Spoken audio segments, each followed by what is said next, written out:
I've often said on this show that the ruling class in this country, the elites who dominate the institutions, are woefully out of touch with the forgotten majority of hard-working, law-abiding, tax-paying people who have to live with the consequences of the decisions that are made in Westminster. And tonight we have yet more evidence of just how big this gulf has become. With an exclusive new story for GB News, JL Partners has revealed new polling that brings to light what everybody in this country has known to be the case for a very long time. Day after day, we bring you more and more stories of foreign criminals and illegal migrants avoiding deportation for all sorts of nonsensical reasons given by our courts. But almost every time, the reason lies with the notion of human rights. Well, brand new bombshell polling today, exclusively for GB News, reveals something really shocking, which blasts the establishment consensus apart. Most British people, a large majority of British people, overwhelmingly support deporting foreign criminals who commit serious crimes, even if they're at risk of torture in their home countries. Yes, you heard that right. How often do we hear that we cannot deport convicted paedophiles, drug dealers, gang members, because their human rights may be breached upon returning to their home country? Well, guess what? The British people don't care anymore. They have simply had enough of the chaos. They've had enough of the carnage. This polling shows that a consensus-busting 81% of British people in this country support the policy of deporting all those people found guilty of crimes like rape or paedophilia who are not from this country. Indeed, only 6% objected to the idea of deporting those bad apples from these islands. Rarely on any political issue do we achieve this kind of agreement. But on deportations, we are really there. Never before has there been such support for a given policy and such a gulf between the people who rule over us and those who have to live with the consequences of their decisions. This polling shows that 89% of Conservative Party voters support the idea of deportations, 85% of Reform UK Party voters, 80% of Liberal Democrats support this policy of deportation. 79% of Labour Party voters, that's Keir Starmer's own voters, support this policy of deportations, and 72% of the Greens support it too. Practically everybody appears to agree that deporting foreign criminals is a good idea, even if they face human rights abuses. Of course, there is one group that does not agree, and that group is the liberal establishment class. The new elites are people who have risen to the top of our institutions, who make these bizarre decisions that we all have to live with. They are the people who espouse this defunct liberal consensus that's been imposed on us now for 30 years. The luxury belief class are people who preach beliefs like open borders, like letting foreign criminals stay in our country and in our communities, but who will never suffer the consequences of that. It's not their kids who are going to become victims of the Pakistani Muslim rape gangs, and it's not them or their friends who will have to live next to housing for multiple occupants, HMOs, which are crammed full of mainly young men from Iraq, Syria, Afghanistan and elsewhere. No, it will be the hard-working, forgotten majority in this country who have to live with all of those things. And this opinion polling really shows how we are now approaching what I think will be a really important watershed moment in this country, a moment in which everybody can see just how out of touch the people who rule over us really are. Now, if we want to call ourselves a democratic country, a democracy, then I think it's time that we execute the will of the forgotten majority and we begin to deport all of these illegal migrants and foreign criminals in our country while securing our borders and slashing the overall level of net migration to as close to zero as we can get. As ever, let me know your views tonight at gbnews.com/yoursay. Of course, you can reach us on X at GBNews, but I'm delighted to say I'm joined now by the man who conducted that poll, from the company that conducted that poll, JL Partners, James Johnson. James, thank you for joining us this evening. Now, I'm sure as a pollster, you will be more than aware than most of this gap between the people at the top of British politics and ordinary voters, ordinary people who have to live with the consequences of their decisions. So what is the take-home point from this poll for you, James? What do you think it's telling us about that gap at the heart of British politics? Well, firstly, that the gap is vast. As you just read out there, we're not just talking about one particular party support or one particular part of society. We are talking about resounding big majorities saying this isn't acceptable. Now, just to give a context here, you rarely get these numbers in polling. You usually say 55%, 60% is a strong result for something. Up at 81%, that's in line with the amount of people in Britain that have a positive view of the NHS. This is sort of real national consensus levels here. And I think it shows something very simple that we're seeing around the world, which is a sense that if foreigners, if immigrants, people who come to this country are seen to break that social contract with the country that's let them in, then the simple answer the British public are giving is, well, look, send them back. No Brit actively wants people to suffer torture or human rights abuses. Of course not.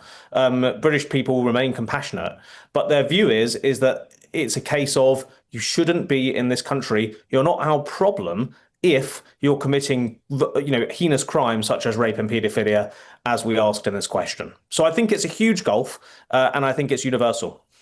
Now, looking at the papers this week, James, we've had a number of stories that I think have hammered this point home. We've had the revelation that illegal migrants who arrive in the UK are basically often going straight to work with fast food delivery companies and are moving straight into the black economy and gaming the system. We've obviously also recently had the news that we are heading towards a national inquiry into the rape gangs. Again, another example of people who arrived in the country fairly recently and then went on to abuse the rule of law in a horrendous way.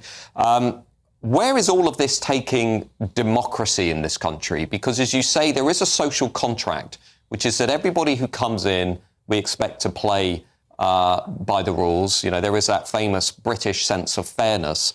But where is this taking democracy in this country? That's what I'm worried about. The people are just looking at all of these crazy stories, the ECHR stories, the paedophiles who we can't seem to get out of the country, the Class A drug dealers. Where's this leaving our democracy, James? Well, I think that what we are seeing is a real strain because people who want things done and they feel like common sense things that should be reflected by government, they just don't see those being done. And therefore, when you get that, if you have that for a few years under one party, people go, OK, we'll try another party. But if you get decades of establishment parties not listening to these concerns, then you end up with democracy fraying at the seams. And that's why I think it's so important. As a pollster, I don't want to suggest that we're saying, oh, the public think this, therefore government should do this. That's not good politics. That's not good governance. But polling and the public opinion is important because on some of these things, if you repeatedly don't listen and act and try and address these concerns, voters will simply go elsewhere. And sometimes Sorry, on that point, James, while we've got you, we're short on time, but we are going to be discussing in a moment another bombshell poll in British politics showing that Reform UK is on course to become the largest party at the next election. Is all of this feeding into that? Is that what you're saying? Absolutely. In my focus groups again and again, people who used to vote Conservative, used to vote Labour are throwing their hands up in the air and saying, I'm going to vote Reform because there's no other choice. One very quick statistic I want to give you, Matt, and leave you with. This is not just white voters in Britain. Black and ethnic minority voters, 72% of those also think that illegal migrants committing these crimes should be sent back. It's a cross-society view. Absolutely. Well, that's James Johnson from JL Partners with us tonight, friend of the channel and the show. Thank you, James. Let's turn to my panel now. Assistant comment editor at The Telegraph, Poppy Coburn, and contributing editor to Novara Media, Michael Walker. Michael, what do you think will be the view on the left of politics when people sit down and read this number that 81% of Brits not only back deportations, but back deportations of foreign criminals, even if it leads to potential human rights violations? Well, there's always something you've got to be careful of when you're looking at polls, and this is sort of a very standard conversation in social science, which is how you phrase a question really matters. So if you phrase a question, is it good that we have a rule whereby we don't deport people to countries where they might get tortured, right? I imagine, I don't know what the result would be, I haven't done that poll, but I imagine it'd be a lot more positive than this. If you put the word paedophiles and rapists in any kind of question, you were going to get an overwhelming response. I'd quite like to know the proportion of people who would like the death penalty for paedophiles, for example. I think it would probably be quite high. So I have to say, there isn't a single result in here that I find remotely surprising, but and I'm not sure what we should infer from the that. polling has consistently shown over the last 10, 20, 30 years that on crime and law and order, the British public are much more hardline than the people in Westminster. I mean, that's always been the case. I mean, that's been the case with the death penalty, right? So the death penalty was got rid of way before there was majority support for that. And I think I think it might have just crossed over, but it was very recently whereby the majority of the British public wanted to bring the death penalty back. And that was always put forward as an example where politicians shouldn't just be led by popular opinion. Poppy Coburn?